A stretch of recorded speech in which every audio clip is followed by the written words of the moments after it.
Ayer el presidente Rafael Correa hizo un anuncio que sacude el tablero electoral. Veamos. ¿Por qué cree que yo tenga preferencia por Jorge, por Lenín? Eso significa división, somos un movimiento democrático. ¿Y qué pasa si la Corte Constitucional no acepta la transitoria? Con el mismo argumento, la propuesta que hicimos de pacto ético, ¿no? Es decir, que no puedan ser funcionarios públicos, personas que tengan capitales, empresas en paraísos fiscales, dicen eso es discriminación. Con el mismo argumento puede decir discriminación que se prohíba la reelección de ciertas personas. ¿Qué pasa si la Corte Constitucional acepta la transitoria y yo me les presento? ¿Ah? Gabriela Rivadeneira, presidenta de la Asamblea Nacional, buenos días, bienvenida a Contacto Directo. Buenos días, un saludo muy especial a todos los ecuatorianos y ecuatorianas. La transitoria incluida a última hora para que el presidente Rafael Correa no corra para la reelección consecutiva en las elecciones de 2017, no estuvo nunca en el proyecto original de enmiendas presentado por usted a la Corte Constitucional, ni tampoco en los informes para primero y segundo debate, y excluye a un solo ciudadano de la enmienda constitucional que establece una reelección sin límites. ¿Por qué la Asamblea aprobó esta transitoria con una discriminación, con una exclusión, con dedicatoria, que sería incompatible con la enmienda en vigencia? ¿Porque lo pidió el presidente?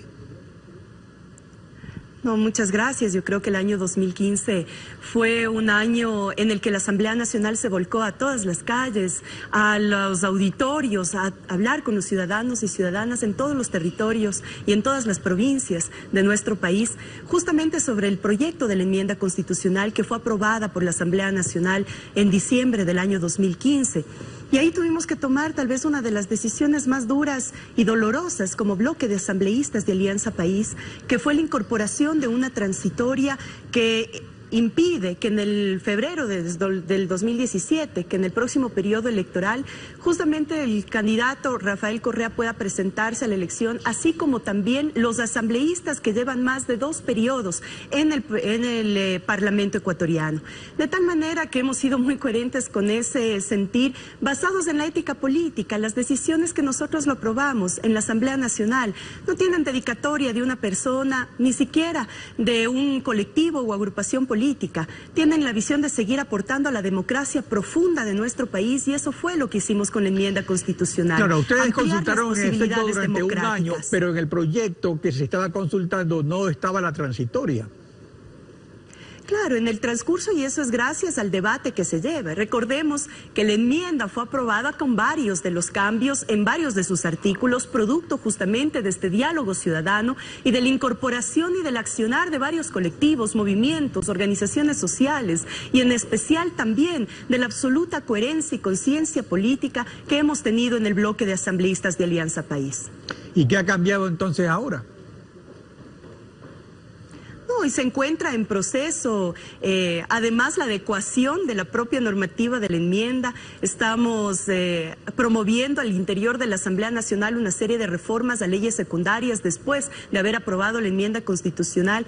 Yo misma, en mi calidad de asambleísta, he presentado 2 de esas propuestas, que va relacionada justamente al tema de la conformación de las regiones por parte de los gobiernos provinciales, que debe darse en un momento determinado gracias a la coyuntura y a la voluntad política de caminar firmes hacia una organización y planificación del Estado por parte de las prefecturas en el país, y también de la consulta popular para fortalecer el ejercicio de consulta en cada uno de los territorios, de las provincias, de los cantones. Ahora, pero volviendo al asunto de la candidatura del presidente Correa, lo cierto es que parece que ciertos sectores de Alianza País han empezado la campaña. Por ejemplo, si apreciamos esta imagen del Cerro Santana de Guayaquil de hoy, no se trata de la consulta popular que ha autorizado la Corte Constitucional al movimiento Rafael Siempre Contigo, que primero tiene que recoger las firmas y después ganar una consulta para la cual ya no hay tiempo antes de las elecciones presidenciales de febrero. Lo que dice el presidente tiene un sentido, pues además, por lo que se ve, sus deseos a veces o casi siempre son órdenes. ¿Qué impediría que la Corte no tome esta decisión antes de octubre y lo habilite para ser candidato? Bueno, Bueno, esa será una resolución que la tome la Corte Constitucional. Insisto que como Asamblea Nacional nosotros hemos tomado una decisión y somos muy respetuosos del proceso que hemos llevado dentro de la Asamblea. Y más bien felicitamos, y siempre lo hemos hecho, las diferentes iniciativas ciudadanas que van en ese marco del debate social. Yo creo que esto es óptimo justamente para que en este año, que además es un año electoral en el que el febrero del 2017 no estaremos eligiendo solamente cómo llenar un curul o un funcionario público, estaremos eligiendo el rumbo y el destino de nuestro país. Ahora, precisamente o es estancar y retroceder, o es seguir caminando. La transitoria también excluye a los asambleístas, o sea que con dedicatoria son 33 asambleístas. Ahí está, por ejemplo, Cintia Viteri, que está de precandidata, están Lourdes Tibán y muchísimos más de Alianza País, son la mayoría. Ellos también estarían entonces habilitados a participar para las elecciones. Son 38 asambleístas que actualmente no podrían presentarse ya para las elecciones de febrero del 2017.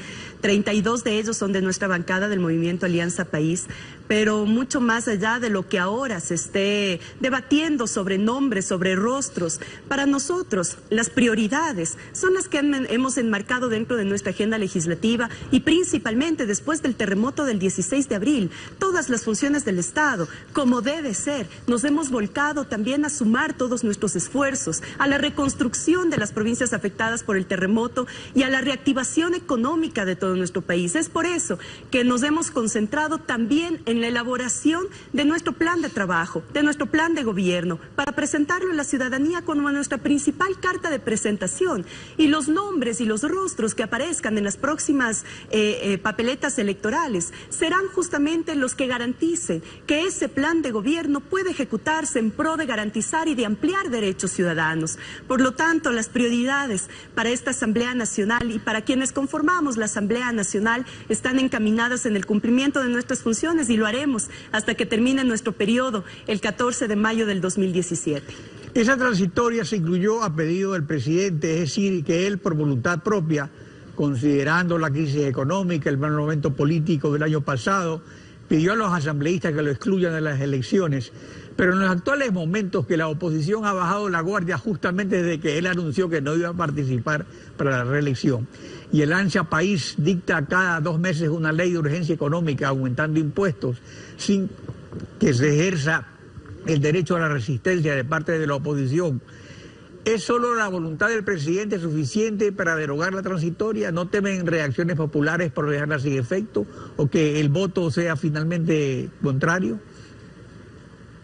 Insisto, eso es un tema de competencias y será la instancia adecuada que diga las competencias. Sin embargo, yo sí quiero hacer mención a algunos de los temas que usted menciona. Primero, decir que este país y las decisiones políticas que hemos tomado durante estos años, mucho más allá de convertirnos en un estado de los impuestos, nos ha convertido en un estado de los derechos, donde realmente la redistribución de la riqueza ha ido concomitante a esos principios básicos de garantía de derechos. Hace pocos días, en mi calidad de presidenta del Parlamento Latinoamericano y Caribeño, en la sede del Parlatino, pudimos hacer el lanzamiento del informe del PNUD, de la Agencia de Desarrollo de las Naciones Unidas. Y ahí el jefe para América Latina y el Caribe decía algo que era importantísimo. Primero, la visión del desarrollo de una manera holística y para garantizar la integralidad de los sistemas en cada uno de los países. Todas esas frases son muy bonitas, pero la realidad es que un celular en el Ecuador cuesta el doble que en Estados Unidos. Un automóvil cuesta el doble que en Estados Unidos. Una computadora cuesta el doble. O sea, estamos aquí en una situación muy especial porque tenemos el dólar y resulta que todo nos cuesta el doble y es por los impuestos. La Agencia de las Naciones Unidas recomienda a los países que del Producto Interno Bruto, el 18% de las tasas impositivas tienen que ir para garantizar los derechos sociales. En el Ecuador estamos cerca de llegar al 14% de esa recomendación de las mismas agencias internacionales, lo cual demuestra y desmonta también el argumento en el que este se ha convertido en un estado de impuestos. 11 impuestos han sido derogados y 7 impuestos han sido reformados. Ahora, lo que estamos viviendo en nuestra economía no es producto de haber equilibrado y de haber mejorado nuestra recaudación de impuestos, porque ahora los ecuatorianos apostamos por el desarrollo del país a través del pago de nuestros impuestos. Ahora, pero sino volvamos factores a la externos consulta que han golpeado popular. fuerte a nuestra economía y que nos hace que ahora vivamos una desaceleración económica que merece también la atención de esta Asamblea. Justamente, por eso, la consulta ley de popular defensa del sobre la artesano, ley de exclusión pesca, son de prioridades. ejercer cargos públicos para quienes tengan bienes a nombre de compañías domiciliadas en paraísos fiscales es justamente porque habiendo una crisis se dice cómo es posible que haya gente que tenga su dinero afuera. Pero es un hecho incierto a futuro lo de la consulta y sería vista por ciertos sectores como una cortina de humo para casos de funcionarios que no han incluido ese tipo de bienes en sus declaraciones juramentadas ante Contraloría, por ejemplo el fiscal y el gerente actual de Petroecuador. ¿Por qué la Asamblea no ha asumido ninguna acción concreta respecto a estos hechos que están ya comprobados?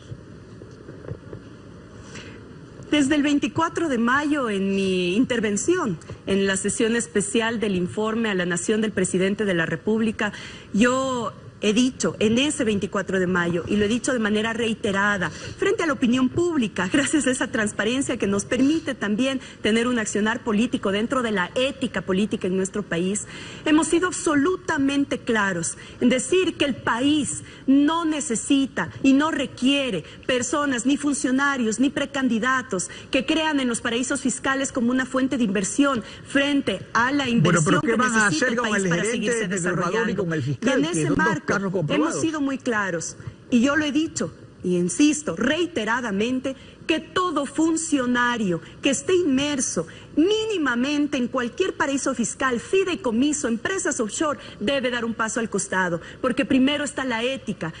Dé un paso al costado, demuestre que sus actos son legales, pero sobre todo legítimos, y en ese marco seguir transparentando el accionar. La Asamblea Nacional, de manera inmediata, en cuanto se surgió justamente el debate público de los papeles de Panamá y de las inversiones en paraísos fiscales, delegó justamente a la Comisión de Justicia que empiece una investigación que esté en marcha. Varios de esos funcionarios han sido convocados a la Comisión de Justicia y también muchos de ellos han descargado las justificaciones dentro de esas incorporaciones. Unos lo han descargado y otros no han descargado nada.